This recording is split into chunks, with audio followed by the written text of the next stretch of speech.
per year and pay less than 71 pesos per month. Visit tmt.ph/premium to get your free 30 days of the Manila Times Premium.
karasan silanganan, alon ng puso sa dibdib mo'y buhay. Lupang inirang, duyan ka ng magiting, sa manlulubi, di ka pasisiil, sa dagat at bundok, sa simoy at sa langit mong buhaw. May dalagang tula at awit sa paglayang inahal, ang kislap ng watawat mo'y tagumpay na nagniningning, ang bituin at araw niya kailan pa may di magdinig. Lupa ng araw ng walhating puta, huwag langit sa pinto. Aming ligaya na pag may mga adik na pumatay ng dahil sa'yo.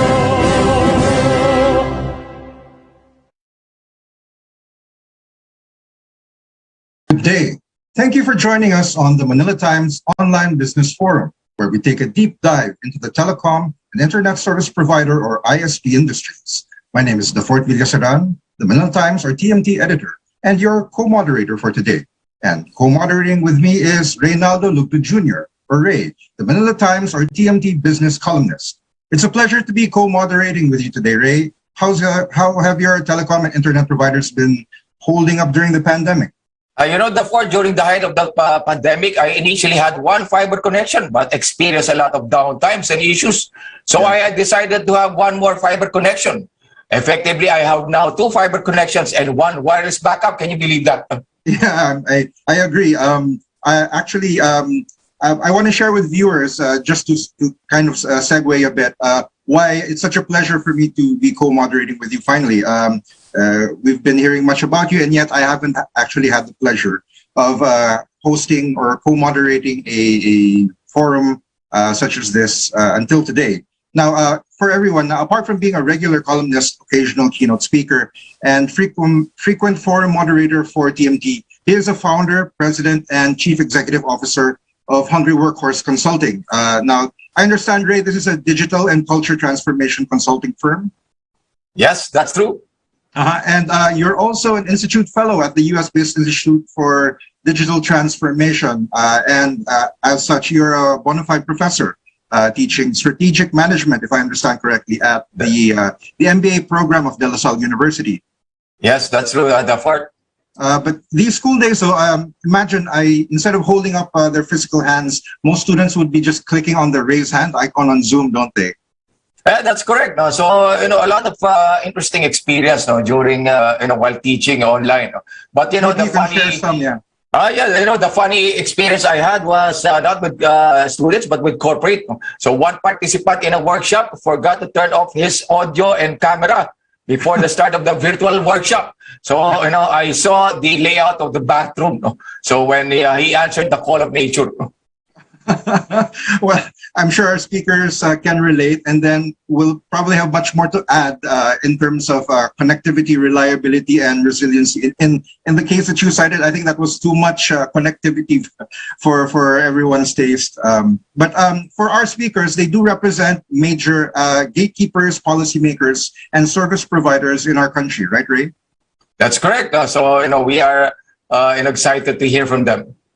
Mm-hmm. I think if you wish to introduce the Department of Information, the DIC, CT and NCT speakers, as well as our speaker from Infinivan. Yes, so we are excited to hear from them. So they will talk about the prospects of connectivity in the Philippines. The 5G wireless technology is meant to deliver high multi-Gbps peak data speeds. Ultra low latency, more reliability, massive network capacity. So it promises a lot. Mm-hmm. So we have the Department of Information and Communications Technology, or DICT, represented by the Office of the Undersecretary for Digital Philippines, headed by Undersecretary Maria Victoria Castro. Will give us the lowdown on where we are, while National Telecommunications Deputy Commissioner Ella Blanca Lopez and Infinivan Chief Technology Officer Alberto Espedido will show us where we are headed in perhaps the next 5 years or more. Thank you all for sharing your insights and taking some time out to show us how more resilient connectivity can make our country even more productive. Welcome, everyone.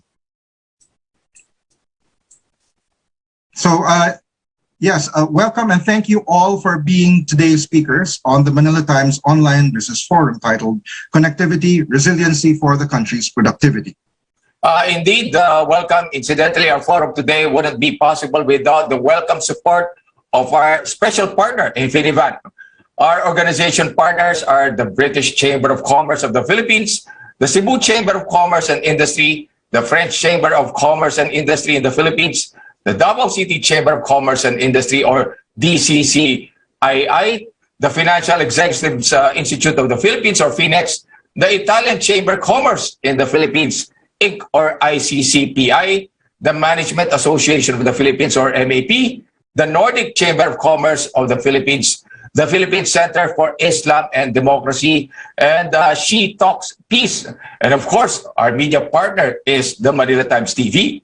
Thank you, forum partners. So truly, the Manila Times is thankful for our strong connection. Now, it's time to tap into connectivity resiliency for the country's productivity with our first keynote speaker. Yes, our first speaker is also the Chief of Staff of the Office of the Secretary at the Department of Information and Technology, DICT. She earned her Master's in Technology Management at the University of the Philippines, or UP Diliman, after getting her Bachelor of Science in Agricultural Business at UP Los Baños. Now, with 32 years of service in the public sector, she rose through the ranks from being a national security specialist. So she became eventually Assistant Director General of the Information Management Office at the National Security Council. She spearheaded the Y2K contingency plan and the SARS contingency plan. She also managed the Presidential Situation Room, providing day-to-day monitoring for the Chief Executive. So, ladies and gentlemen, I present to you our first speaker, Maria Victoria Castro, Undersecretary for Digital Philippines. Undersecretary Castro, the screen is now yours. Thank you. Good morning to our participants online and on Facebook, YouTube, and the Daily Motion Live, and to the organizers of this business forum today, the Manila Times. So thank you for inviting the DICT to today's event. Before I start, I would like to introduce our organization, the Department of Information and Communications Technology. The DICT made significant strides in the Philippine ICT agenda with the intensified rollout of its programs, projects, and initiatives to achieve digital transformation. With the new normal accelerating the trend towards digital transformation, your DICT shall continue utilizing the full potential of information and communications technology to pave the way for the country to thrive in the digital economy. On the 23rd of May 2016, Republic Act number 10844, otherwise known as the Department of Information and Communications Technology Act of 2015, was signed into law. Under the law, the Department of Information and Communications Technology became the primary policy planning, coordinating, implementing, and administrative entity of the executive branch of the government that will plan, develop, and promote the national ICT development agenda. The DICT strengthened its efforts in policy and planning, improved public access, resource sharing, and capacity building, consumer protection, and industry development. Apart from this, the DICT spearheads the nation building through ICT, the safeguarding of information, and the advancement of ICT in the Philippines.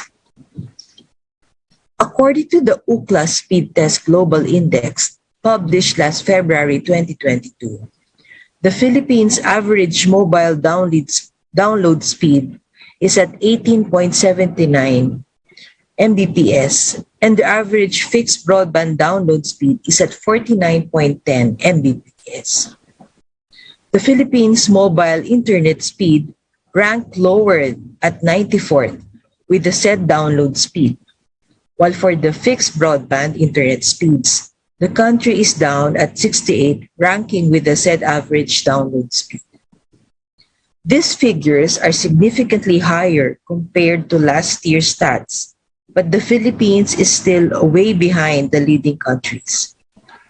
Currently, the country with the fastest mobile internet speed is the United Arab Emirates, with an average of 133.51 megabits per second, and the fastest fixed broadband internet is Chile with 197.59 Mbps.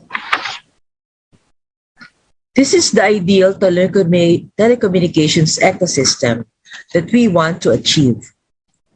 We want to have a telecommunication towers erected across the Philippines, connecting to the fiber broadband through the fiber backhaul.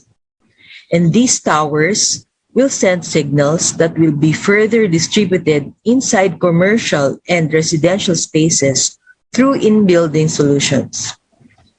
Signals can also be distributed to various households through common poles. However, we still have a long way to go to achieve this ideal ecosystem. The existing towers and fibers built are not yet enough to reach the ideal tower to subscriber ratio, which is 1 tower to 100 or 200 households. We have yet to utilize existing poles or micro towers to provide wider coverage, especially in the central business districts, where constructing towers is very difficult due to limited space and oftentimes exorbitant fees for leasing these areas. We must also explore regulations that necessitate the use of in-building solutions to help distribute strong signals inside the buildings and establishments. And since we are an archipelago consisting of different islands, the investment in connectivity programs for remote and commercially unviable areas is sparse and inadequate. Private telcos are hesitant to build towers as well as fibers in remote areas because of the terrain and its economics. Even so, our government has already taken steps to address these concerns. We adopted a two-pronged approach in solving these challenges. First, to issue progressive regulations and policies in coordination with various government agencies and institutions to ease regulatory burdens and better serve the general public. And second, to implement catalytic programs and projects to ignite and spur growth and promote the expansion of the digital infrastructure in the country. The Dito Telecommunity, then Mislatel, was introduced as the third major telco player or a mobile network operator in the country to cater to more Filipinos and to compete with Globe Telecoms and PLDT Incorporated. Dito committed to a speed of 27 Mbps and the capability to cover at least 37,390,372 end users in 7,425 barangays, or over 37.03% of the population on the first year of its 5-year rollout. We have just received a report that they have recently passed their technical audit, which means they are more than ready with their commercial rollout. The government has also issued a Joint Memorandum Circular, or JMC, on tower permitting in coordination with ARTA, DILG, DPWH, DHSUD, the DOTR, CAAP, DOH, and the FDA. The JMC streamlines the requirements and reduces the average time of issuing permits from 24 days to 16 days. The number of permits from 13 was reduced to 8, and the documentary requirements from 86 to 35.3. The policy is expected to widen the base of towers and accelerate the deployment of the internet across the country, as it allows and encourages telcos and internet service providers to share cell towers. With more convenient permit application procedures, we have seen an increase in the number of erected towers, with a total of approximately 24,000 existing towers today. At this rate, we can expect an average build-out of 5,000 towers per year for the next 3 years. to deliver quality telecommunications and information services throughout the Philippines over the next years, at least a total of 50,000 telecommunications towers, specifically shared or common towers, must be built, especially in the unserved and underserved areas in the shortest time possible. Aside from the policy and regulation on tower permitting, we have identified additional regulatory frameworks that will help with the rollout of certain digital infrastructure programs. We propose to have a common pole policy that will promote sharing the use of poles.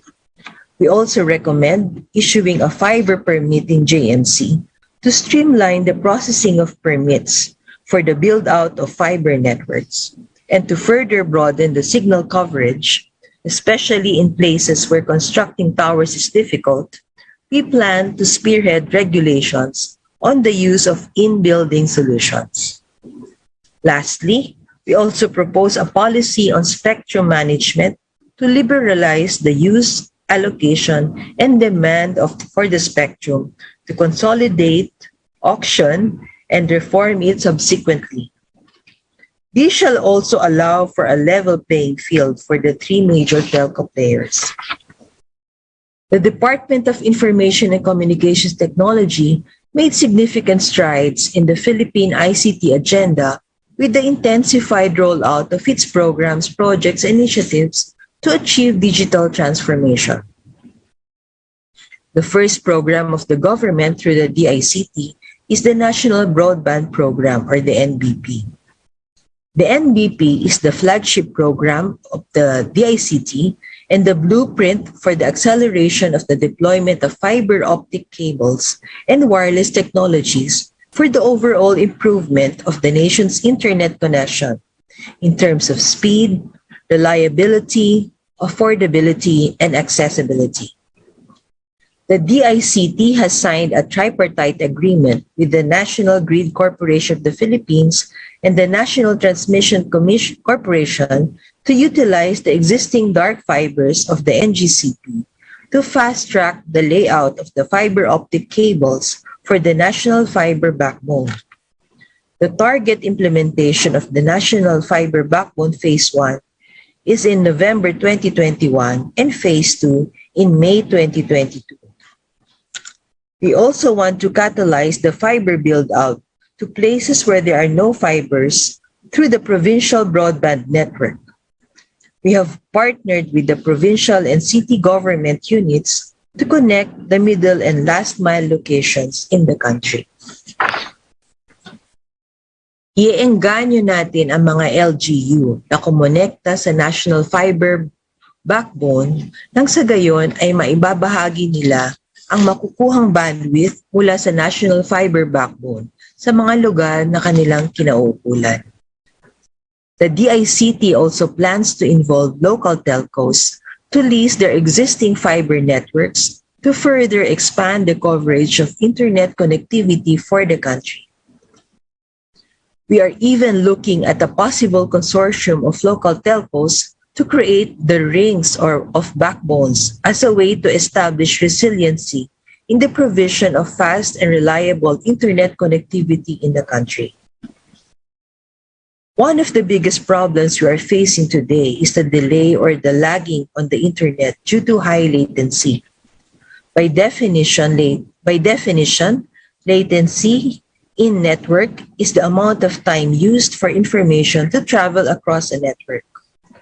To address this concern on latency, the DICT shall establish more data centers through its national government data center program, which will localize content hosting for government services and educational content, such as that of the DepEd and the CHED.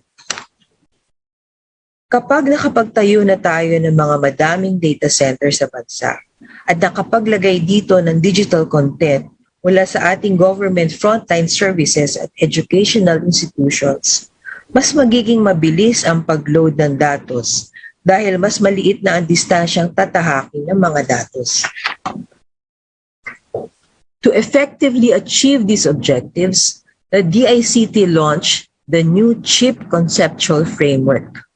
CHIP which stands for the Connect, Harness, Innovate, and Protect, aims to improve the Philippines' readiness for a full and inclusive participation in the global digital economy as a driver of digital transformation. In 2021, the DICT launched the CHIP framework, which outlines and restructures the DICT's plans and initiatives to accelerate the digital transformation of the country into the new normal. It aims to improve the Philippines' readiness for full and inclusive participation in the global digital economy and as a driver of digital transformation. The DICT is launching the CHIP Conceptual Framework Implementation Plan to outline and restructure the DICT's plans and initiatives to accelerate the digital transformation of the country into the new normal. In Connect, digital connectivity and infrastructure programs. In Harness, a major component is to have capacity building initiatives to upskill Filipinos for the digital economy. In Innovate, we focus on government modernization and digitization projects. And to Protect, the component is the mitigation of risks and threats as the country transitions to a digitally enabled economy. As I mentioned earlier, we want to direct this growth to areas where there is limited connectivity. We are also looking for necessary funding support for foreign grants for the build-out of the National Broadband Program in missionary areas, after the conduct of various feasibility studies through the aid of the U.S. Trade and Development Agency and the JICA. We hope to break the frontiers in these locations where there is no connectivity until there is no region left behind.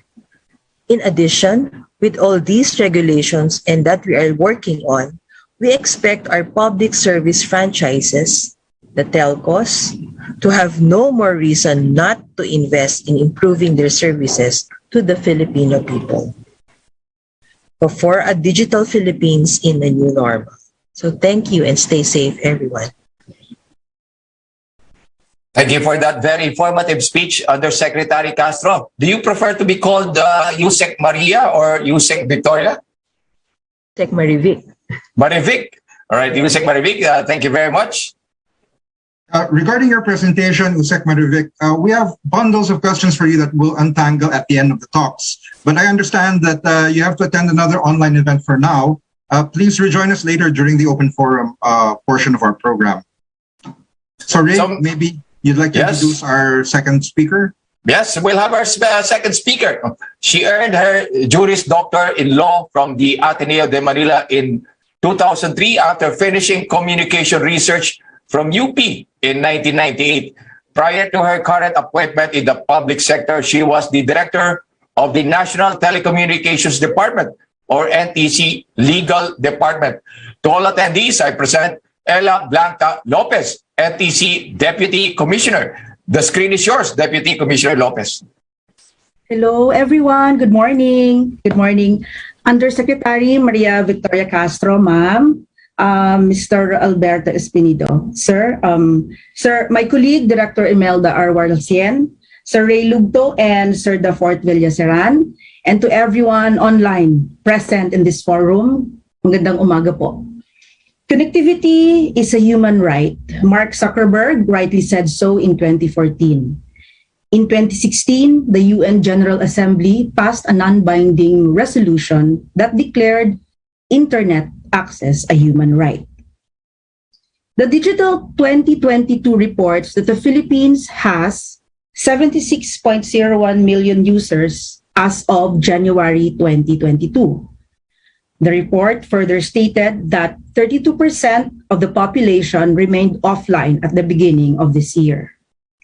Clearly, there is still much to be done to have a greater number of Filipinos connected to the internet, a must in today's digital world. The recent pandemic fast-tracked the country's digital adoption, and the need to sustain this momentum is mandatory. A World Bank study stated that every 10% increase in broadband penetration has a corresponding increase in a developing nation's gross domestic product. Undoubtedly, connectivity aids a country's economic progress. In line with the government's thrust of growing and fortifying the country's digital connectivity, and as reported by Yusek Marivic a while ago, the National Telecommunications welcomed the entry of a third telco last 2019. By July this year, Dito is expected to achieve its target population coverage of 70% for its third-year audit. And for that, Dito is confident that it will pass the regulator's annual audit. Dito reported that it now has over 6 million subscribers across the country, which means 65% coverage on its first year of operation. It also reported that it is less than 300 towers away to hit its third-year target. As we grow and expand our connectivity footprint nationwide, it also becomes necessary for us to constantly monitor and improve our internet speed. The Ookla Speed Test Global Index report for April 2022 showed increases in both fixed broadband and mobile median download speeds for the Philippines. The country's fixed broadband median speed increased to 55.21 Mbps from 52.16 Mbps registered the month before. The latest fixed broadband median speed represents an improvement since the Duterte administration began in July 2016. The mobile median speed also increased as the country yielded a download speed of 19.45 Mbps from 19.38 the month before. We know it's just a little improvement, but still it's an improvement. The latest mobile median speed represents an improvement again since the Duterte administration began in July 2016. The Philippines' fixed broadband speed now ranks 59th out of 181 countries, while mobile speed ranks 95 out of 142 countries. In Asia, the country's fixed broadband and mobile speeds rank 16th and 30th respectively out of 50 countries. In Asia Pacific, we are 13th in fixed broadband and 20th in mobile out of 46 countries. In ASEAN, the Philippines ranks 5th in fixed broadband and 8th in mobile out of 10 countries.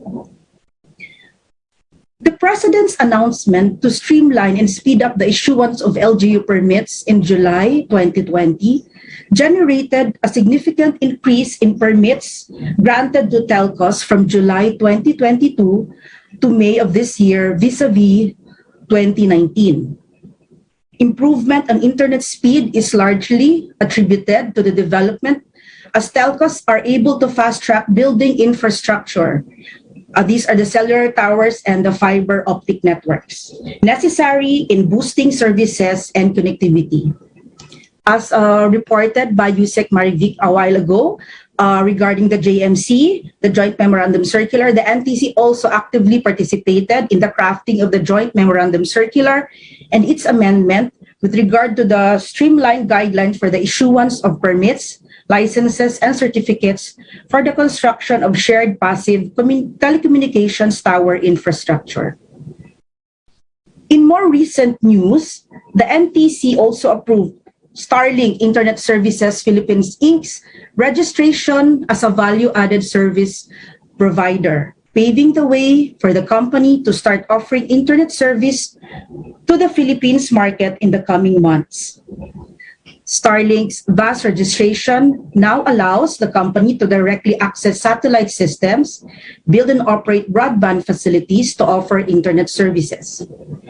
The NTC's processing of Starlink's VAS provider registration was meant to expedite the service's immediate rollout. Attorney Bian Marquez of Quisumbing Torres, SpaceX's counsel, was quoted as saying, "This shows the government's seriousness in addressing the connectivity needs of our countrymen in unserved and underserved areas. This will also prepare us in the event of natural disasters and calamities." NTC welcomed the entry of Starlink in the Philippines and believes that the rollout of its inter-access will benefit unserved or underserved areas in the country. The Philippines will be the first country in Southeast Asia to offer Starlink services, which offers high-speed, low-latency satellite service with download speed between 100 Mbps to 200 Mbps. Starlink is expected to cover villages in urban and suburban areas and rural areas that remain unserved or underserved with internet access service. The service is expected to bring cost-effective internet access in these areas. Aside from Starlink, the NTC continues to receive and process applications for bus registration, offering internet access services throughout the country. So it's not only Starlink, we've been receiving numerous applications for value-added service registration. And as of February this year, the country has a total of 27,956 cell sites, which is still way below the ideal number of cell sites for the number of internet users the country has. It is fortunate to note that the recent efforts to expedite release of permits issued in relation to cell sites has generated substantial increases in building this past 2 years. The country's fiber footprint of 1.3 million cable kilometers as of February 2022 also continues to grow. Digital 2022 ranked the Philippines #1 globally on time spent using the internet on mobile devices with an average of 5 hours and 47 seconds spent daily.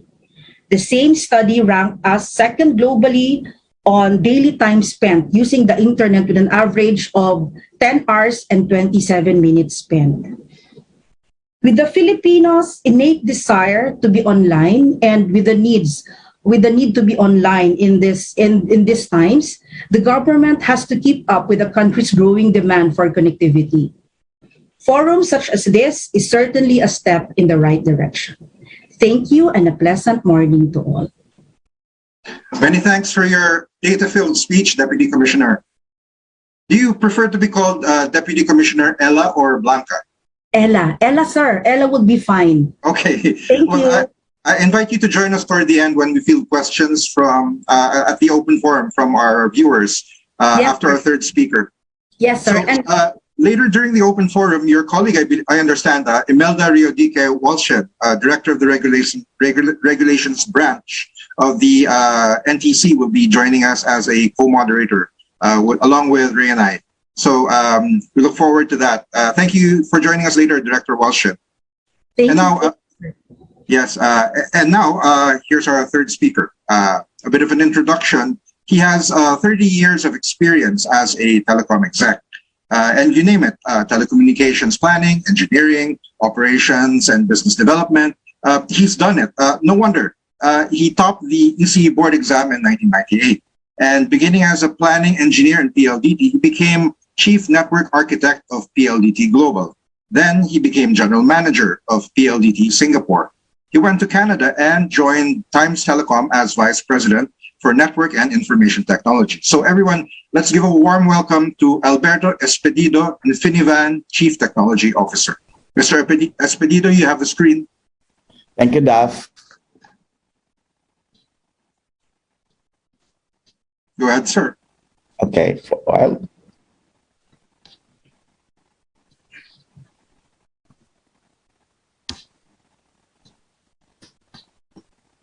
There we see your presentation. Okay.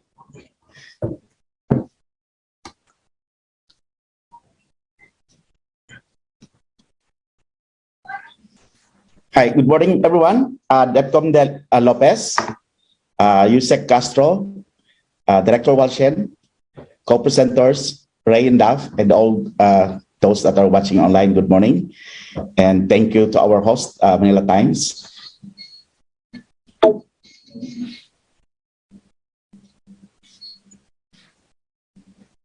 Productivity is directly dependent on the technological advancement of society. People would always use technology to help make their work easier, and in doing so, significantly increase productivity.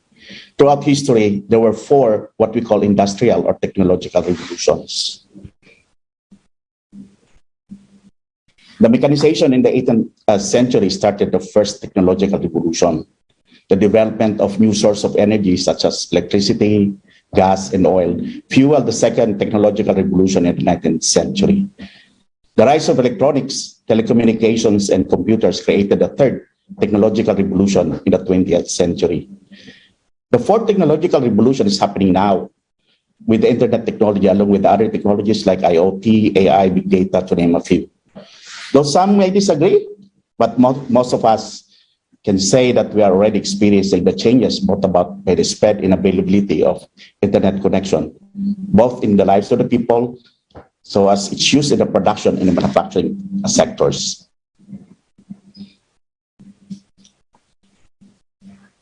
The fourth technology revolution, the digitalization in machines create precise control and management of production and its operation. Newer machines even provides real-time operational feedback, incorporating environmental data detected by sensors to make the machines work efficiently. This scenario, coupled with data connectivity that realizes centralization and big data processing, now provides significant efficiency in the current productivity of a country. IoT, or Internet of Things, started to pop up in the production lines in the last few years. This technology provides machines and even devices capability to communicate and send the real-time internal raw operational status. Furthermore, the artificial intelligence, or what we call AI, was put to use alongside the big data processing and cloud computing. This combination has shown significant improvements in the production in advanced countries. The use of AI and big data processing can predict failure before it happens, and this creates highly productive environment never seen before. All this advancement in machines and information are hinged in the development of a resilient or highly reliable connectivity in any country.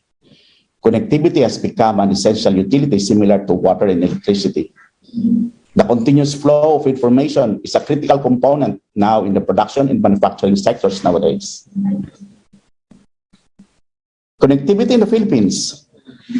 The Philippines is located in the Pacific Ring of Fire, and unfortunately, it also is located in the Pacific Typhoon Belt. And this results to so many forms of natural disasters, such as typhoons, earthquakes, floods, volcanic eruptions, and landslides. These disasters present a huge threat to uptime and country's connectivity and thus its productivity.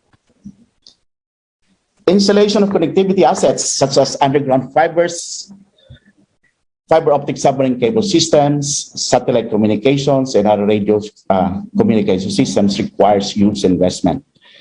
But an environment of healthy competition, vibrant economy, and government support will surely help solve this problem. The delisting of telecom under public utility is one of these and will surely expedite the increase in the inflow of FDI and telecom sectors.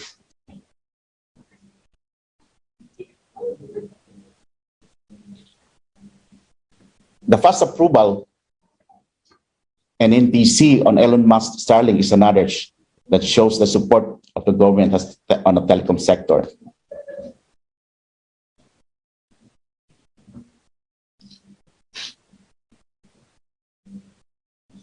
Infiniban.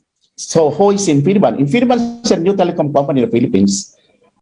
In 2016, Infiniban Incorporated was granted full approval from the Philippine Congress to establish and operate telecommunications all over the country under RA 100898. In 2017, we got the provisional authority from NTC.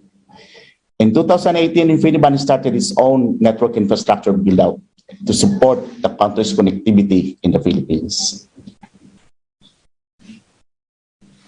We have an ongoing domestic submarine cable project with 2,500 cables length connecting almost all the big islands in the country. It is configured to provide multiple loops to connect Luzon, Visayas, and Mindanao, and uses all the armored cable protection to provide further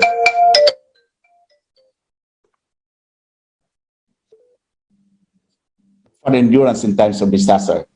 Expected completion is next year, April, but the main route that goes all the way to Luzon, from Luzon to Visayas and Mindanao, is expected to be completed by December this year.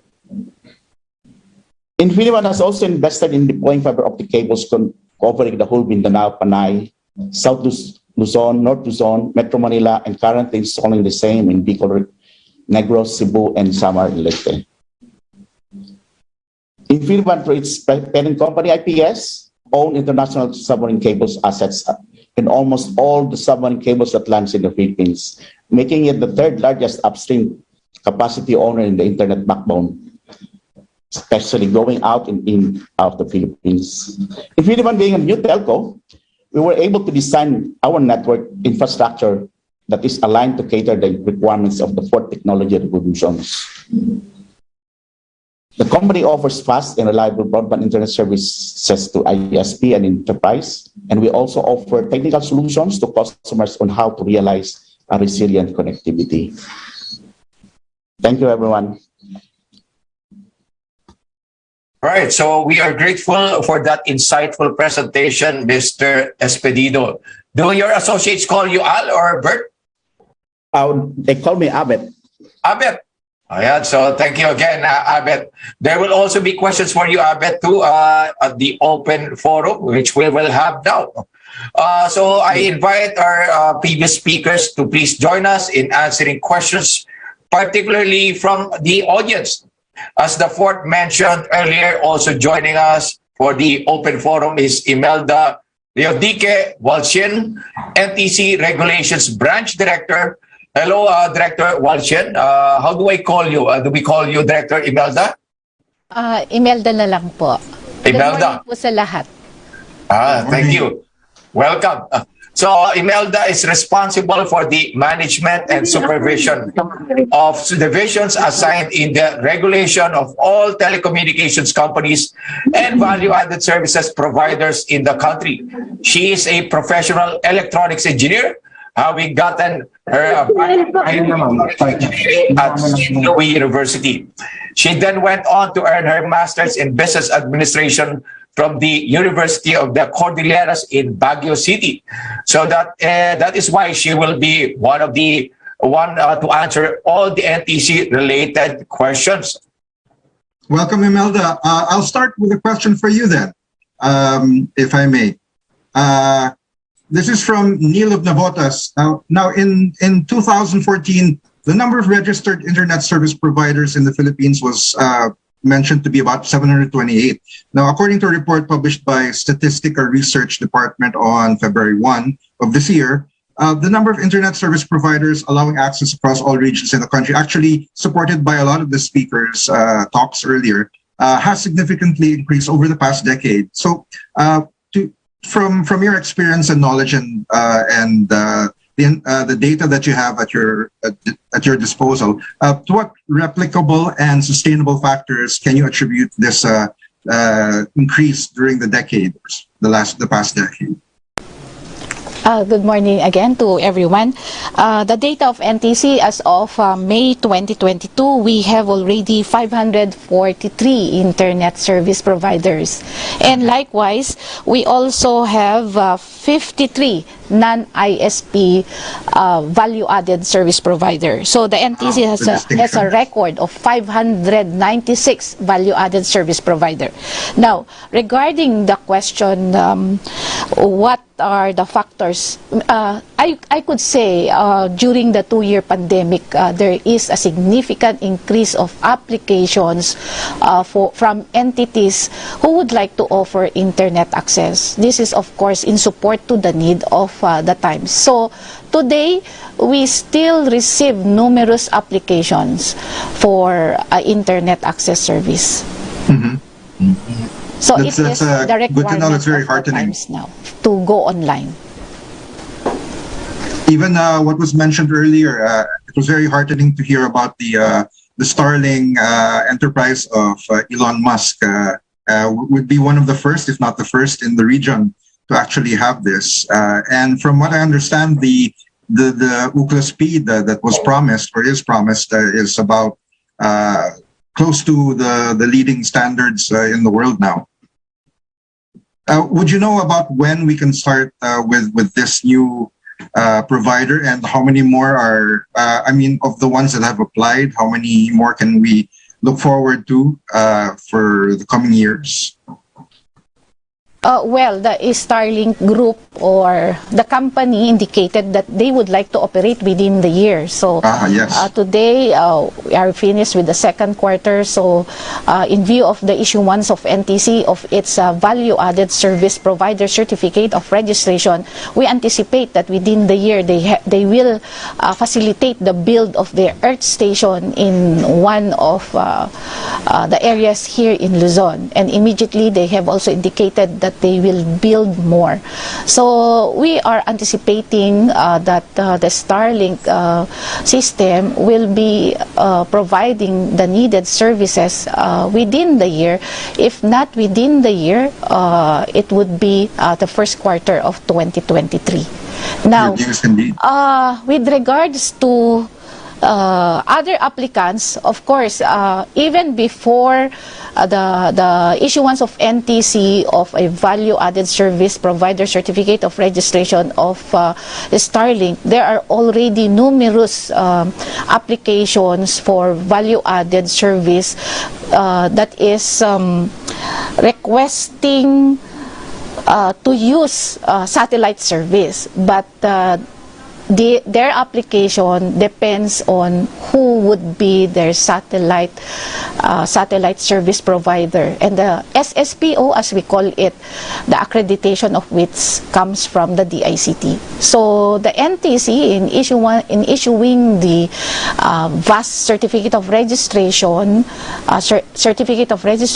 depended on how fast also the DICT issued the SSPO certificate of accreditation of Starlink itself. How about you, Ray? Do you have any follow-up questions or comments? Well, that's interesting to hear. So, Starlink will finally be here. So, Director Imelda, will Starlink provide what was published in their internet website, a certain speed? Are they promising the speed that they are supposed to give to countries and regions like the Philippines? As per the documents that they have submitted to NTC, that is the target that they would like to offer to the Filipino people. But of course, you have to understand that the system being proposed by Starlink is a wireless communication system. And if it is a wireless communication system, the speed that a consumer would get would depend on the environments that he is with. So say for example, the speed that will be given to that a consumer will receive in an urban area that is considered kulang ang internet niya is not the same if that is received by a consumer in another area, say sa loob ng kuweba, sorry, sa ilalim ng bundok or whatever. So it depends on the situation. But if you are line of sight na sinasabi natin, kitang-kita mo yung satellite, marireceive mo yung pinaka-maximum na pwedeng i-offer ng service na yan. And so, this is not only true with Starlink, but all telecommunication system or value-added services provider na wireless ang ginagamit. All right. But Director Imelda, meron bang indicative pricing that they mentioned? Did they indicate some commercial price they will offer? Yes, they submitted, but the NTC, though we issued their certificate of registration, we are requesting them to put it in pesos because what they submitted are in dollars. So we would like to wait until such time that they finalize their offer into pesos. But of course, you have the people already had read the proposal or from their website. All right, so that's great to hear, Director Imelda. So the fourth, we will expect, widespread internet nationwide in the Philippines. If not this year, something to look forward to as the next year opens. All right. Already good news. Maybe I'd like to direct this next question to Ella in relation to what Imelda mentioned. Now, this is from Teodoro de Ocampo, asking, what is the 5G frequency still available for NTC to award? Sir, regrettably, yes, hi sir, thank you for that question. Regrettably, I don't have that information right now because we have to check as mentioned by Yusek Marivig a while ago. Part of the spectrum management is we check the spectrum, the availability of the spectrum, the use, and possible reallocation. So sadly po, I won't be able to answer that question. But maybe we can help Teodoro de Ocampo and direct him toward the resources, the contact people, perhaps, that you might have an email or a site that you can direct him to be able to forward his inquiries. Yes, sir. Yes, sir. We'll provide you the chat box. Thank you. All right. So Ray, do you have any questions you'd like to start? Yes. Yeah, we have a question here from Verino of Valle Verde. I believe this is for Abet. So for Abet of Infinivan, are there any Infinivan services scaled for micro, small, and medium enterprises, especially the ones that have mushroomed in villages and communities during the lockdowns? Abet? Yes, the focus of Infinivan is mainly, we started at offering services to ISP as mentioned and enterprise. Yes, we just give us the address, then we will, install the fiber connectivity to that location. So your services now, Abet, is nationwide, I believe. Yes. All right. So once the completion of the submarine cable, then will be available in all the islands except Palawan and Manila. All right. Is there any plan in the near future to provide fiber services to consumers? Yes. All right. So that's great to hear again. The fourth. So consumers and businesses will be the true winners here. Yes, yes, true. Although I do want to bring up the point that given that all the crises that are going on locally and internationally, it follows that with better services also come a bit of a price tag, and everything's going up in terms of impression na ika nga, diba? But what was heartening was that there is a move from the policy-making bodies to try and make internet connectivity more inclusive for the unserved and underserved. So could we, I'd like to raise the question actually to everyone on the developments and being able to provide, as mentioned in one of the talks, free internet service for certain sectors and in certain setups. What could you paint a clearer picture for the everyday person, for Juan de la Cruz? Paano kaya siya makakahabol sa itong global na interconnectivity as an average citizen na hindi naman doesn't necessarily have that much budget to get that kind of speed? Where can they go, or how will the free service be provided for everyone? This question could be for all three speakers to answer. May I answer that? Yes. For the DICT, yes. Right now, we have a free Wi-Fi project, and these are placed in public places, most likely in, for example, municipal halls or in the courts or whatever, that basketball courts wherein the local government identified where to place these free Wi-Fi services. So people can just go there in that area and avail of that connectivity. So they can bring their cell phones and then they can be connected to the internet.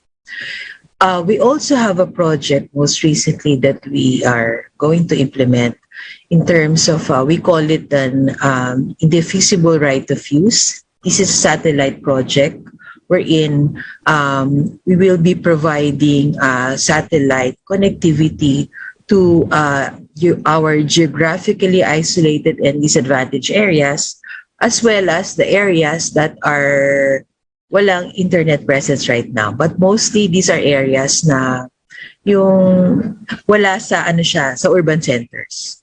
So that is already ongoing, and we will be implementing that very, very soon. So the bidding has already been finished, at this will be rolled out very soon. So that's one of the things. So people can also go in that area and avail of to be providing internet similar to the free Wi-Fi service that we have. And we are going to connect this to our national broadband program. And this is part of the national broadband program that we are embarking on. Thank you, Undersecretary Marivic. Ray, do you have any follow-up questions? I want to understand. Well, there's actually a question here, no? The same thinking from Sheila. So from Sheila, Shaw Boulevard, what more can you tell us about the common tower policy? There's a lot of talk about common tower policy. How much longer before complaints about being third world internet country are replaced with world-class connectivity? So we direct this to DICT and NTC. So ano po ba ang common tower policy, Yusek Marivic? Ang ibig sabihin ng common tower policy is that, for example, it's a communications tower na ginagamit ng mga telcos. Ito yung nagbibigay ng signal. Nilalagay nila yung kanilang mga radyo in order to give out the signals for mobile or internet. So with the common tower policy, ibig sabihin, one tower can accommodate, for example, the smart radio and then the globe radio. So ilalagay siya it's just one tower they can be used, because right now the telcos are using each of their own towers. So with the common tower, ang logic nun is really to utilize the three source, so that even, for example, a telco like Dito, who is a newcomer for this one, can utilize that tower in that common area. So kaya common tower policy. So that is why when we have that, we are trying to encourage yung mga telcos to utilize this. But before we do that, we need to have a lot of policies in place to set it up in order for them to come up with that common tower scheme. So ngayon, ini-embark namin, we are trying to push for that. Although recently, as I said in my presentation, I said there is a move right now to lower or to speed up the getting of the permits. So this is different from the common tower policy, but it is something that government is also. So marami pa kasing, aside from the common tower policy, bago ito ma-achieve or before we initiated it, we still need to come up with other policies that would support that common tower policy. So thank you, Yusek Marivic. So follow-up question lang po dyan. So ano po ba yung benefit? What's the ultimate benefit to the consumers as regards common tower policy? Well, ang ultimate benefit nito is that yung presence ng mga telcos dun sa lugar nila, dadami.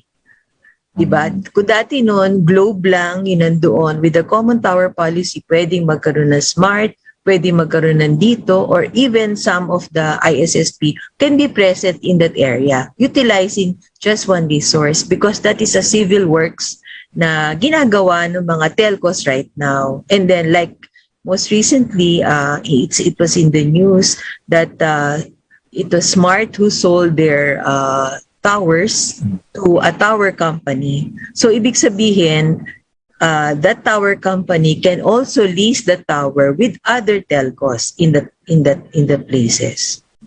Thank you, Yusek Marivic. The fourth, meron kang questions?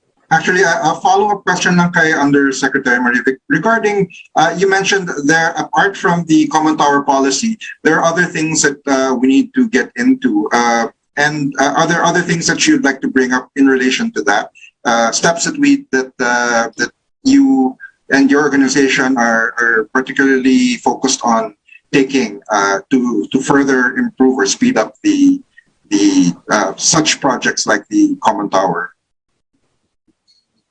Well, maraming in the policy areas, there are a lot of things. One of them, as I mentioned, is we tried to we haven't yet talked about it, but we will be embarking on, together with the National Telecommunications Commission, the spectrum management Yes. policy that we would have to embark on, because we saw this need actually when we were discussing or selecting for the third telco, because we see that there are many policy areas that we really need to reform, because spectrum is a resource. Actually, it's a critical resource of the government, wherein we needed to manage. Kasi over the years, syempre dumami yung mga gumagamit nito, and then it needs to be managed properly in order to provide that kind of service. So that's one of the things that we are doing. Also, yun nga, with the entry of, for example, the satellite players, that we are now opening up the market. So, nag-umpisa na with Starlink, and then we hope that other satellite providers using the low orbital satellites can also come in. So that's one of the things. Those are the things that we are trying to do right now. But of course, we will have a new administration, and I think there are more policies that would need to be set in place, because the pronouncement of the incoming administration is really to improve in digitalization ng Philippines. And in order to do that, aside from the digitalization wherein we would encourage more digitalized transactions for governments, kailangan natin yung infrastructure in order to support that. So we really need to build up our infrastructure. Yes. I'd like to ask Abet actually to give your thoughts or your experiences in relation to what Undersecretary Marivic mentioned about the spectrum management and the common tower policy that they're rolling out.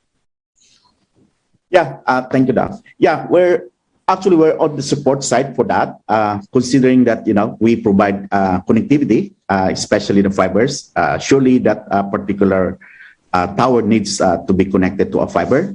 So that's where we come in. And also we, as showed a while ago, we have these particular nodes that we employ such new technology, such that, the other players like the new 5G players and even the incumbents, they can host their platform in our nodes that will be available nationwide. So that's where we come in. We do have plans to enter into the fixed wireless as well, using some 5G solutions very soon. Okay, I'd like to ask this time Imelda and Ella regarding a question from Ruaya Paterno. When Starlink starts operation, does it mean that long distance calls will be a thing of the past, since most phones would be connected to satellites? And then would satellite phones be affordable, particularly to islanders? So for those literally not so much in the urban centers, but more on the outlier areas. Yeah, Ma'am Ella, Yes, permission yes, to ma'am. answer that? Yes, please. Yes, please. Oh, okay. we issued the value-added service provider certificate of registration of Starlink, and the service, particular service that they are allowed to offer is internet access service. So in the Philippines, internet access is value-added as against telecommunication services. So if we check the term long-distance calls, this is telecom service. Long-distance or international calls are telecom service. So please take note of the difference that Starlink's certificate of registration is that of internet access. So we are not talking of long-distance calls or telecom services. Okay, and the question would be a thing of the past. Today, because of the use of the internet access, long-distance calls is already a thing of the past. But it's still, it is still there. It is still existing, and calls could be done through the internet. Di po ba? You could call through Viber, Messenger, local or international. Now, satellite phones that is used for telecom is different from the offer of Starlink, because the equipment that will be used by the consumer of Starlink is to receive internet to have internet access. So magkaiba po yun. Magkaiba po yung satellite phone that is being provided by telecom service providers with that of Starlink's internet access service.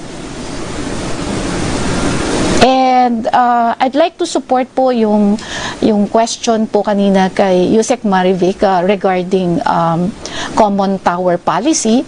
Ang benefit po na makukuha ng public pag meron tayong common tower policy is it is implied na bababa yung cost of services, because nagiging common yung tower na gagamitin ng isa o dalawa or more than 2 telcos. So instead na telcos will build their own tower in an area, there is a common tower that will effectively allow more than 1 telcos nagagamit sa tower na yon. So the objective really is yung cost of regulation, yung cost to consumer will be down. So effectively, the objective is maging mura yung service para sa consumer.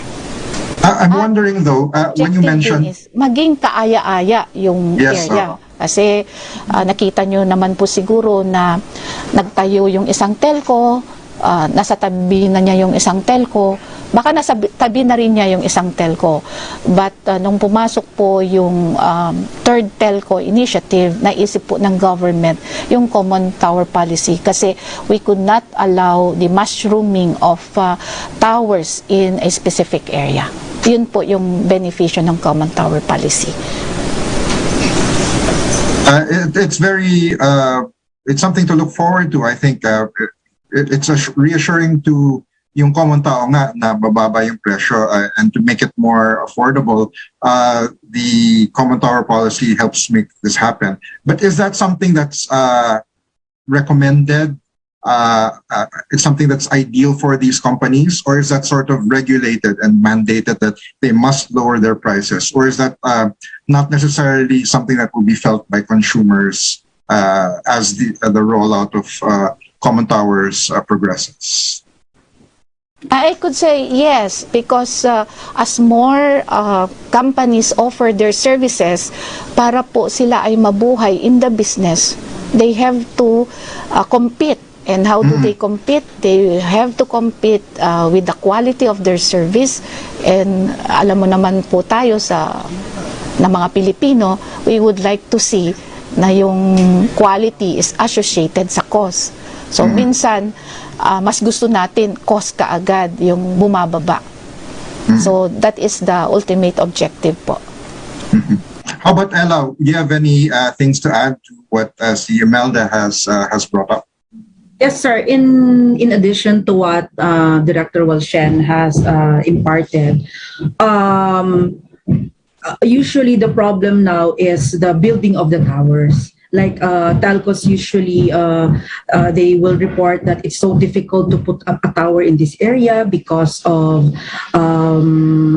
objections from, let's say, the homeowners and things like that. So see, if there is a common tower already available for them to lease, then it would be deployment of their network would be much easier. And as mentioned by Ma'am Imelda, that there's an implied lowering of the cost that would be passed. Of course, that will be felt by the consumers prospectively.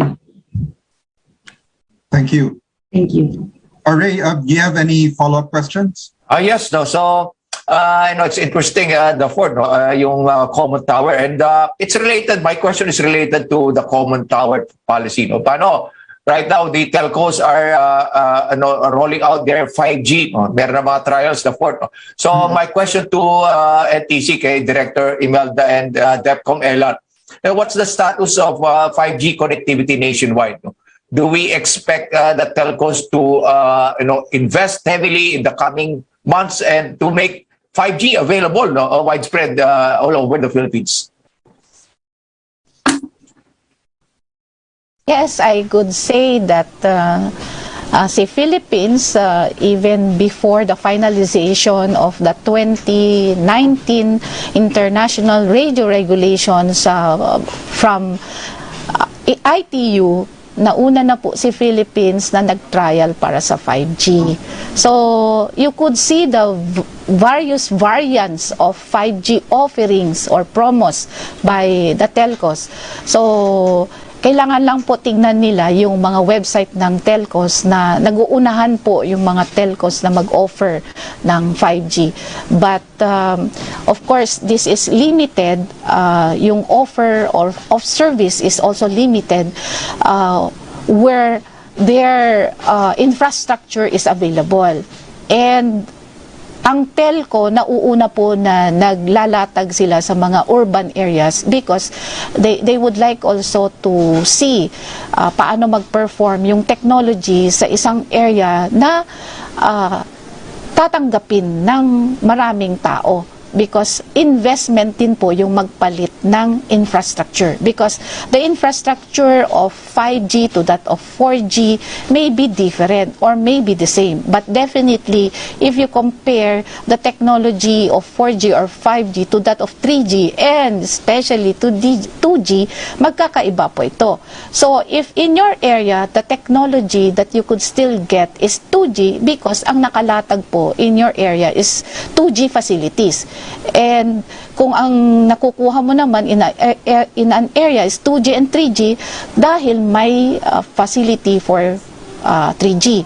And if in your area may nasasagap ka na, say for example in EDSA, you could check your cell phone na may 5G on the condition that your cell phone is also 5G. So, wag po tayong mag-expect na masasagap natin ang 5G kapag 3G po yung capability din ng cellphone. We have that scenario that we were called to inspect an area complaining that they don't have a 4G. So, kami naman sa NTC, chinecheck namin lahat ng technical and then naisip namin, ma'am, sir, patingin po ng cellphone nyo. And then, nakita namin, it's a cellphone na hindi kayang mag-receive ng 4G. So, yun po yung mga bagay-bagay na kailangan maintindihan ng consumer na yung capacity to receive a technology is also dependent on the equipment or the device that you have. And of course, the telcos would go to an area or environment that they could also recoup their investment because under RA 7925, since the government is not the one providing telecommunication services and internet access services, vis-a-vis other countries, it is provided by the private sector under RA 79/25. So the government also allowed them to go in areas that they are competitively viable or feasible. So ganun po yung pagtingin natin sa consideration. Okay, salamat po Director Imelda. Pero when will consumers expect na magkaroon ng 5G sa kanilang mga lugar? Paano para ngayon mga city lang po ang merong 5G mararanasan ba ng mga ordinaryong consumers in the province ang 5G in the near future? Dumadami na po ang latag ng 5G outside the urban areas. So yung mga major cities outside Metro Manila, sumusunod po yun, and of course sagap na rin po yung mga nearby cities and municipalities. But we have to take note po na si telco pumupunta po sa isang lugar at maglatag ng kanyang facility if yung environment din po ng government in that area is effectively assisting also the telco or the service provider na magkaroon siya ng infrastructure. That's why si NTC po isa sa mga ahensya na actively participated in the issuance of yung ating mga palisiya na nabanggit po kanina ni Yusek Marivic at nabanggit din po ni DepCom Ella regarding yung streamlining of streamlining in securing permits and licenses sa local government. Nung lumabas po ito na palisiya ng government, dumami po ang mga local government na responsive din at sa pagbigay ng permits. So, take note that local government po ang nagbibigay ng permit para sa infrastructure na passive infrastructure. So, without the passive infrastructure, hindi po malalagyan ng active infrastructure. So kahit nagbigay ng permit si NTC sa isang lugar na mag-operate yung telco, kung hindi inaalaw ng local government yung telco na mag-build ng infra doon, wala po tayong aasahan na service. So ganun po natin tignan, kung si national government nag-allow siya sa isang service provider na mag-operate sa isang area, it is also should be supported also by that local government in that area na mabilis mag-issue ng permit din para sa isang service provider. So si consumer po, tignan din niya kung gaano ka-responsive yung kanyang local government na i-allow yung isang service provider sa isang area. Alright. So thank you, Director Imelda. The fourth, meron ka bang follow-up? Yes, for Ella, actually, following that train of thought, there's a difference between the active and passive permit taking and giving. Could you share with us a little bit more about the experiences of the NTC with local governments regarding this dynamic, and maybe just like a quick roundup lang on the ease of doing business in terms of how it's been streamlined in terms of the giving of these permits? Yes, sir. With regard to NTC permitting, we have been compliant with the Ease of Doing Business Act. So we have been following the 3, 7, and 20 timeline with regard to covered transactions, which includes the giving of permits, licenses. However, with I'm not really very familiar on how the LGUs are doing their permitting, but I would believe that with the deployment of the telcos now that they are building more towers, it's easier to get permits now than in the LGUs as compared to years before. To add to what Ma'am Imelda is saying about the 5G rollout, yes, I've been seeing yung mga promos of the telcos providing 5Gs. Actually, nakakalito na po which promo is the 5G, which is kasi it's mansan nag-overlap na rin po kasi. So, and then as mentioned by Ma'am Imelda, the subscribers can check the website of their service providers. And so yun po, basta sa NTC po, as part of for NTC side, we are compliant with the EODB law, and I would assume that the LGU is doing their part since there have been more telco rollout in just after the EODB Act was implemented and its IRR was crafted also. Thank you. Mm-hmm. How about Abet? How was your organization's experience in terms of the permits and being able to deal with local governments in different areas? I'm sure it's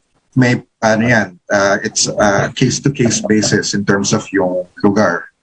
Yeah, I think for the NTC, yes, we fully agree that NTC and DICT has been of great help to us. We do have challenges with respect to LGU permittings and some other agency. You normally like for the InfiniBand, that's the only challenge. If funding for us is not an issue. It's really the permitting, especially in the timelines that we do have, especially that when we dig, we have to undergo a lot. I think there was some streamlining, although more focus on the towers, but we do need some assistance in terms of installing these, fiber-optic cables all over. And yeah, it's a challenge, especially on the LGU side. It depends on the location. Yes. Mm-hmm. Director Imelda, you'd like to answer a follow-up. Actually, it's more of a statement than a question from Teodoro de Acampo regarding the messaging platform Viber. Yes, I'm reading the. It's not a question, but a statement. So Viber could be accessed if one consumer has an internet access. So we of course support that Viber is launching a free 30-minute call per user every month. So this is like for any local mobile line or landlines, starting this week, I understand. Landline, local mobile line, or landline. Landline, if that landline has an internet capability. Well, according to what Teodoro mentioned, the Philippines is the first country in the world to enjoy this kind of service, being one of the app's focus markets in the APAC or Asia Pacific region. And apparently, the Philippines saw an increase of over 50% in Viber voice calls in 2021. Would you be aware of any other such massive blow-up of service capacity or demand in the other platforms that have applied at or are coordinating with the NTC? Nonetheless, we have no. I don't have the data now on the use of consumer of the other messaging platform. So we have Viber, we have Messenger, we have, let me check my phone, other services. So probably WhatsApp lang po si Viber, but on others, marami po yang messaging platform. So kung nag-report po si Viber that they are launching a free 30-minute call, then the others will follow suit. My take on this is for as long maybe as that cell phone is active. Active dapat yung cellphone mo. Meaning, you are a subscriber of a particular service provider. And you have downloaded, of course, the platform. Common na to. Sorry. Common na po to. Okay. I think they're referring to Viber call out. Maybe just to whet the appetites of our viewers, would you like to maybe tease, if you're not at liberty to divulge too much of the advanced information, but what do we look forward to? What's in store? What's the next step in terms of connectivity, particularly in terms of resiliency. If we have another pandemic, knock on wood, if there are other crises, unforeseen, unwanted, but there it is, it adds on top of all our other daily concerns. What's the upside in terms of how our internet and telco services are preparing, and what new services or features can we look forward to?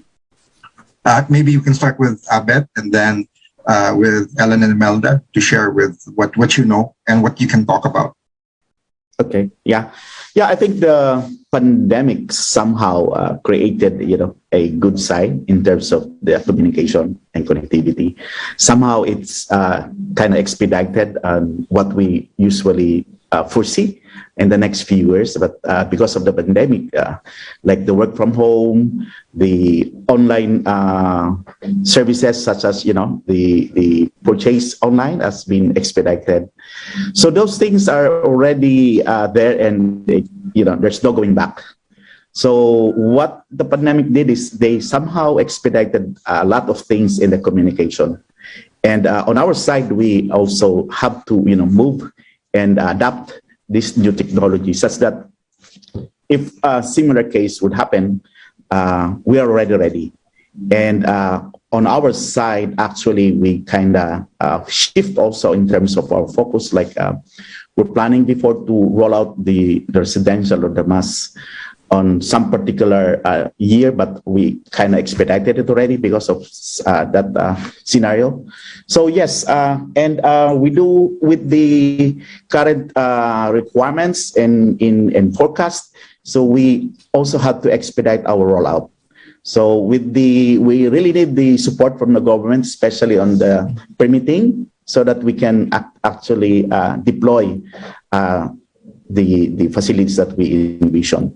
And in the case of Infiniban, what we do is we normally what we call flood the location with fibers. We are the first to use the 576 fiber core in a 8 millimeter cable. So literally when we roll out, we flood, we install thousands of fibers in particular area. And we do, hope that the LGU would recognize such effort. And we see that those facilities that we're going to install will be, able to support and maybe a century traffic requirement, So those things, that is what we are really looking forward in the future. How about Ella? What's in store for the NTC? Future plans? What's new rather than what's common already? What's uncommon and perhaps even eye-opening for our viewers? Yes, as for NTC side, we will continue to assist entities, of course, in accordance with our laws governing the NTC with regard to assisting in the permits and the authorizations and the certifications. And we are compliant with the streamlining so that it would be easier for the service providers to roll out their service, especially in the underserved areas. And we help more competition, because more competition, more service providers, it would mean better service for our countrymen. That would be all. Thank you. Ray, your questions? Siguro my thoughts lang the fourth, no? And probably a question to NTC and Infinivan. The incoming administration's mandate, no? So we're seeing this in the newspapers now, is to digitize the whole country. So the incoming Secretary of the ICT, that's going to be the mandate to advance the transformation of public services, no? So, and connectivity is very important here, no? So, siguro tanong ko lang, my question to NTC and then later on to Infinivan kay Abet, no? To NTC, no? So how will NTC support that direction of the incoming administration? So DepCom Ella, do you have anything there? Yes, sir. Yes, sir. The NTC now is currently digitizing because, of course, we have been here. The NTC was created a long, long time ago. And siguro po may times na naiiwan pa kami with our services. But now, actually, Ma'am Director Imelda can talk more about it because we have a project now to digitize the services. Including our case management. It's only phase 1, and our permitting and payment facility. So Ma'am Imelda would be the best person to talk about it, sir. Ma'am Imelda, please. Yes. But I'd like to add to the input of our Deputy Commissioner kanina tungkol doon sa if another pandemic will come. I rank the Philippines, if not the best, sa pag-support sa telecom. Because the strength of the Filipinos is resiliency. Yun yata yung ano natin, di ba? The Filipinos are very resilient. So, during the pandemic, alam ni Ma'am Ella, how resilient yung top management ng NTC. Kami na po mismo ang nagtrabaho, pinupukpok po namin noon ang telco para magtrabaho din. So, you just imagine, us mismo yung naghihingi ng action sa mga telco. So, if there is another pandemic, we are resilient, our systems are in place, and we could always give the best response to that. Now, sa digitization, even before po ng pronouncement ng aming incoming DICT Secretary, the NTC has this nearly 80 million project, phase 1 siya, put the services of NTC online. Ang mauuna po dito ay yung mga central offices services namin. If a consumer or a public would like to know kung ano po yung mga various services na ino-offer ni NTC, our Citizens Charter is posted in our website. So makikita po nyo na napakadami po ng various services ni NTC because ang coverage po ni NTC is ang tingin po natin is telecom and broadcast regulation, but actually radio frequency regulation na nandoon sa telecom, nandoon sa broadcast, nandoon sa maritime industry, basta kailangan ang telecom services. Nandoon din po siya sa tinatawag na aeronautical services at nandoon po siya sa satellite services. So ito po yung purview or gamot ng services na ino-offer ni NTC. So sa online, yung aming Citizens Charter, manual po ngayon ang pag-issue ng aming permits, certificates, licenses, and registration.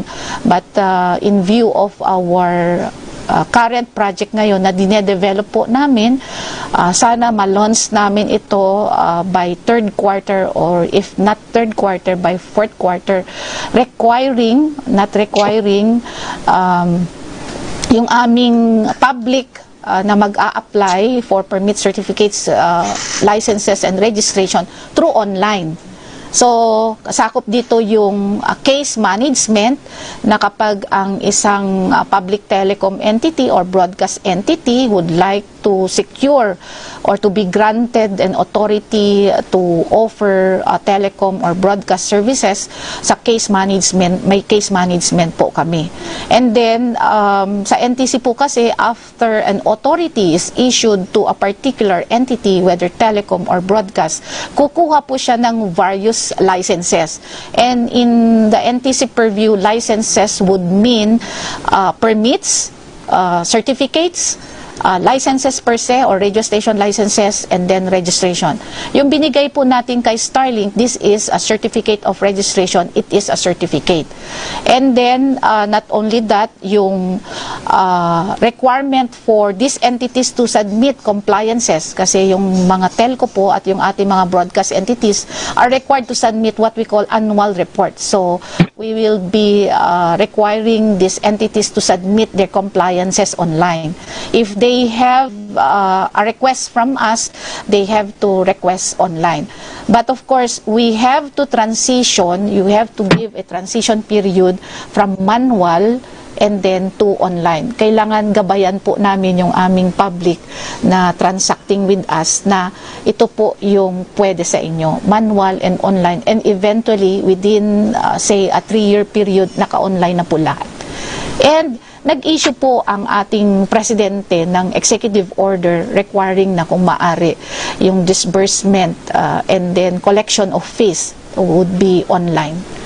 So patungo po kami doon para sa digitization or digitalization ng aming services. Yeah, thank you, Director Imelda. The fourth, your yes, I'd like to build on that, if or ask you to add on that, if I may, no. Could you possibly perhaps give your recommendations? What do you suggest to the next administration in terms of the measures to boost our connectivity, to make us not just competitive but a major player in the global theater in terms of ISPs and telcos? I direct this for all three, please. If you could give your thoughts and views, recommendations to the next administration. Ella, would you like to start? Yes, sir. Yes, sir. I would say that as for NTC, that we continue to provide assistance to the service providers. Assistance meaning we will issue permits on time. We will guide them on the correct applications or the correct submissions that they have to submit, and I would support the common. I strengthen the common tower policy, or I don't mandate the telcos to share or to go to or to lease common towers, so that it would mean more rollout for the entities, and more rollout means more service, better service, and with the delisting of the public the telecom service as a public utility, pursuant to the Public Service Act Amendment, which the IRR now is being crafted. I would say that it would more player would be coming in, and the new government should mandate that NGAs and LGUs should assist and assist entities in doing their businesses in the Philippines, so that they will be encouraged to provide the service, and it would mean mas maraming player, mas magandang service, and I would recommend that more government support through the streamlining of processes, as mentioned earlier, and strengthen common tower policy, and spectrum management. That would be all, sir. Now, it's interesting you mentioned spectrum management, because we do have a question in line with that. Is the NTC going to pursue spectrum cleanup very soon? Because what we're seeing in the spectrum is chunks of bandwidth, which requires carrier aggregation. That's the term that they gave. Technology which needs research and development and expensive radios. Your thoughts, Imelda? Spectrum management, ma'am, it's one of our we have a spectrum management office, and we have been attending ITU radio communications conferences on the use and management of spectrum. So part po yan, sir, ng it's a part of NTC. It's a part of what we are doing right now, and yes, I can say that we will pursue spectrum clean up, but it's something po kasi that we have to sit down to study because it's na marami pong factors ang kailangan nating tingnan before we can issue policies to this with regard to spectrum management. Because as mentioned nga by Yusek Castro kanina, it's a scarce resource. We have to manage it very carefully, and it dapat ang best suited lang po ang gagamit. So there are a lot of things that have to be considered, and it would be best for NTC to be doing this also po. That's right. Imelda, your thoughts or recommendations for the next administration on how the Philippines can be not just competitive but a major player? Okay, I will use the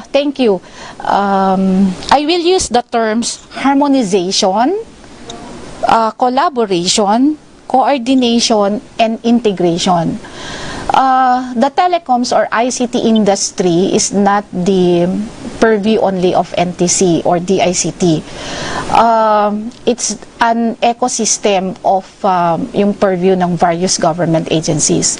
So all government agencies contributing to this ecosystem of ICT and telecom should harmonize policies, collaborate, coordinate, and we have to integrate.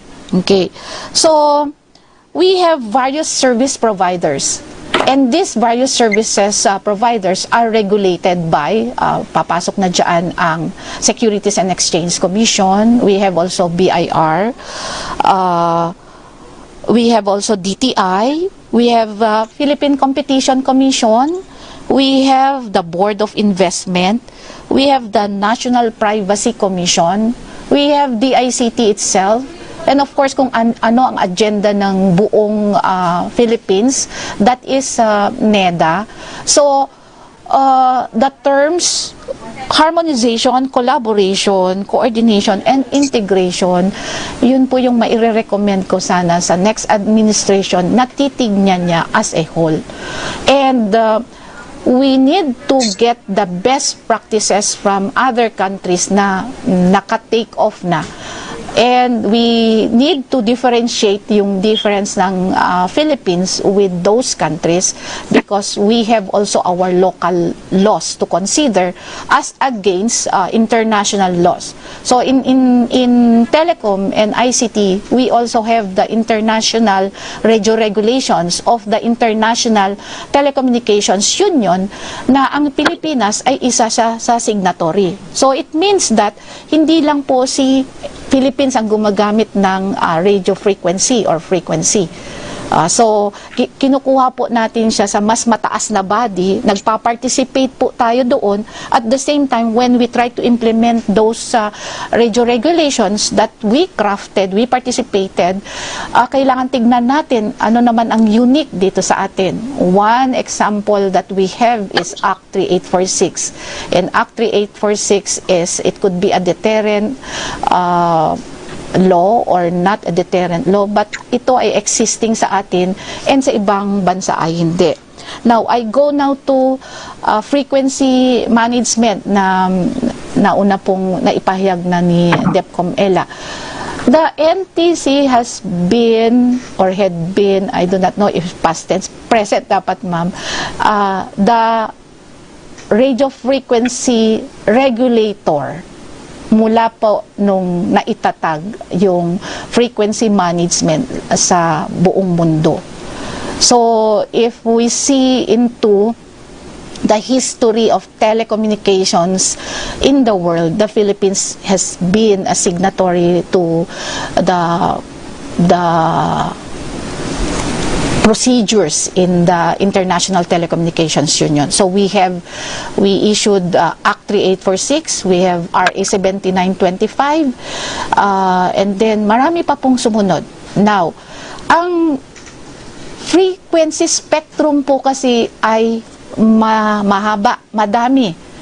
And one portion of that frequency spectrum is the radio frequency. So yung radio frequency is used for wireless communications. Now, ano pa yung ibang frequency? Ito, meron po tayong frequency for X-ray. Meron po tayo sa iba pang mga frequency. So, kailangan i-segregate po natin yon. Na pagdating naman sa radio frequency, may tinatawag na mga frequency dito sa low, mid, high, if that is how we understand it. Pero sa NTC po, marami pong disaggregation nito. And kung maraming disaggregation nito, narinig nyo naman po siguro sinasabi natin na high frequency, very high frequency, medium frequency, ultra high frequency, super high frequency. So, may mga bands dito. So, ibig sabihin, sa bawat bands na ito, may particular services or users ng mga band nito. So, ito po yung minamapa ni NTC. So, when we say frequency management, alin doon yung gusto nating i-manage? When in fact, minamanage po ni NTC na yon. So, ang kailangan po natin is we need to update our laws. So, pagdating naman po kay NTC, if the laws are not updated with the technology, si NTC will always do its mandate according to the enabling laws. Our rules and regulation will always be based on these laws. And yung sample natin is Act 3846. This is 1931. RA 7925 is 1995, and today it's 2020. So bottom line, we need updated policies to cope up with the technologies. So yes, the NTC will always support whatever the government will ask us to improve. But of course, based on the mandate that was given to us by the government. Thank you. Yeah, thank you. Those are good insights from the public sector. Maybe we can now ask the representative of the private sector. Abet, would you like to talk and give your recommendations to the next administration in terms of how we can be not just competitive, but a major player in the region, if not the world? Yeah, thank you, Daf. Let me answer first the previous question about digitalization. Actually, kahapon kausap ko si Mr. Ang. Sabi nga, gusto nga niya mas maliit lang. Nung sinabi natin na si DBM is there. Wait. So, with regards to the digitalization, sorry. Yeah, so with regards to the digitalization, if in Philippine is actually focused on that, wherein we use that one as our major parameter in our design of the infrastructure, especially in the node. So what we are doing actually is we're pushing the cloud to the node, to the edge, such that the companies that are connected to us then would be able to use the computing, cloud computing on a very, like we call it 0 mile, so that they don't have to buy servers and employ, a skilled IT workers, but rather they can push it to us. And if they want, they can do hybrid public and private cloud. So those are the focus of Infiniban. So we encourage the company to do digitalization and put those information to the cloud. So those are the basic focus of Infiniban. That's why when we started the company, we started offering only the broadband services, and because that will be coupled with the cloud computing. So as to the question regarding the suggestion to the new administration, upcoming administration, I think from our side, we want to encourage them to continue the streamlining, as not only on the tower or the wireless, but also on the fiber installations and other communication facilities. Also, continue to support such that we can build and we can encourage the flow of FDI with respect to us. IPS being, Infiniban being having a Japanese principal, so we can actually be able to fund infrastructure build out nationwide. And we do hope that the government, the upcoming government, could still continue the support that they provided to us before. Thank you.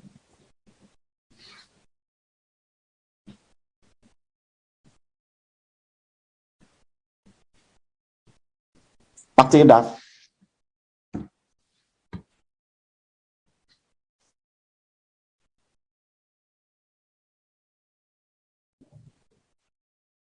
Ray? Yes, no, so that was really insightful, the fourth. No? So, what I picked up as direction for the incoming administration, I picked up from Director Imelda. So it's harmonization, collaboration, coordination, and integration. And from Abet, no, it's really streamlining of the policies in government. So it's very, insightful discussion, the fourth.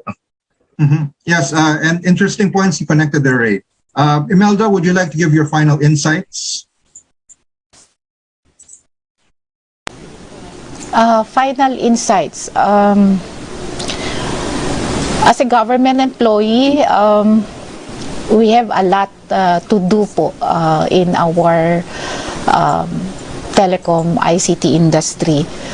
And as we progress, we need also capacity building for us to teach us forthcoming technologies. So that we will be more responsive sa aming mga trabaho. With that, we also need the appropriate budget so that we could do our tasks efficiently and effectively. So I have 30 years in government service. I look forward that in the next years to come, the next generation will have a better environment sa National Telecommunications Commission. And with that, we look forward that the public, kayo po, ay tulungan kami na maging better sa aming mga trabaho. We learn a lot also from Infiniban. Alam po ng Infiniban that if a telco that we regulate is active na nakikipag-participate din po sa amin, they ask us what they need and we respond on what they need, there is a better environment for us. So my thoughts is that we need, again, ulitin ko yung mga terms na sinabi ko, we need collaboration, coordination, so that we have a better communication system. Thank you po sa inyong pag-imbita sa amin. And I hope I responded well to questions within my purview. Salamat po. Indeed, thank you. Ella, would you like to chime in on Imelda's final message? Yes, sir. I believe we are getting there and we will get there. Dun sa hinahangad natin na speed that na ma-enjoy ng ating mga kababayan, that it would be that with the internet speed that they would be able to do their work, do school, or do other government services as the government is going online also. And as mentioned by Ma'am Imelda, we also need help from the private sector and from the public as well.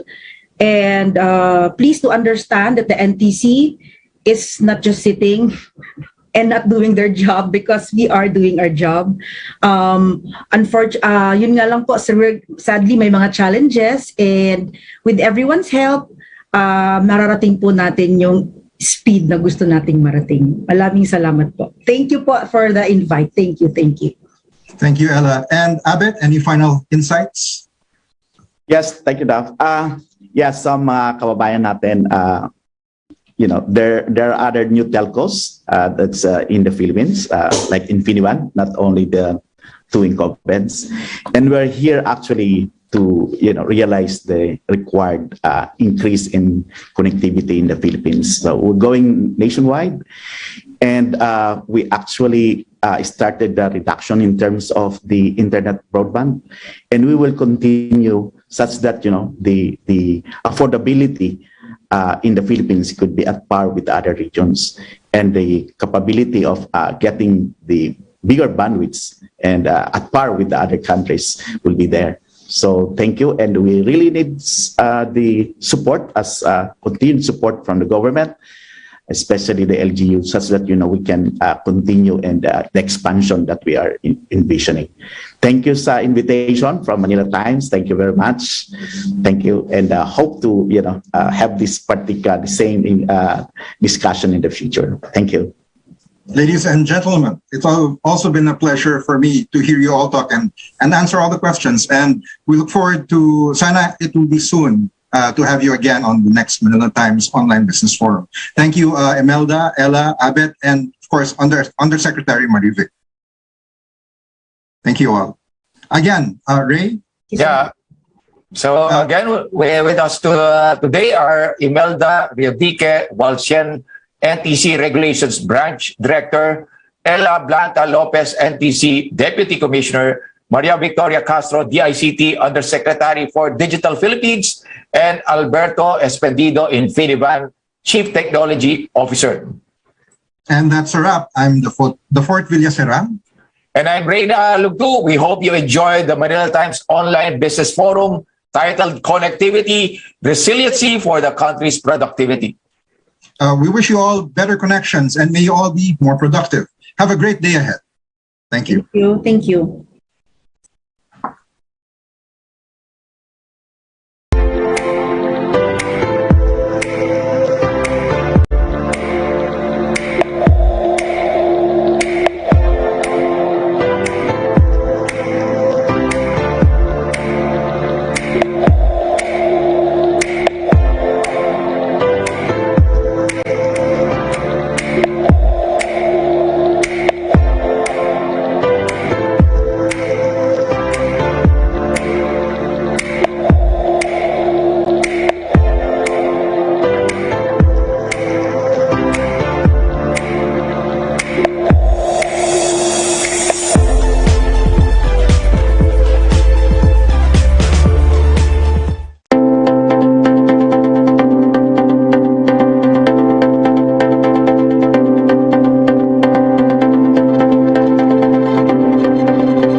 Sign up for a year and pay less than 71 pesos per month. Visit tmt.ph/premium to get your free 30 days of the Manila Times Premium.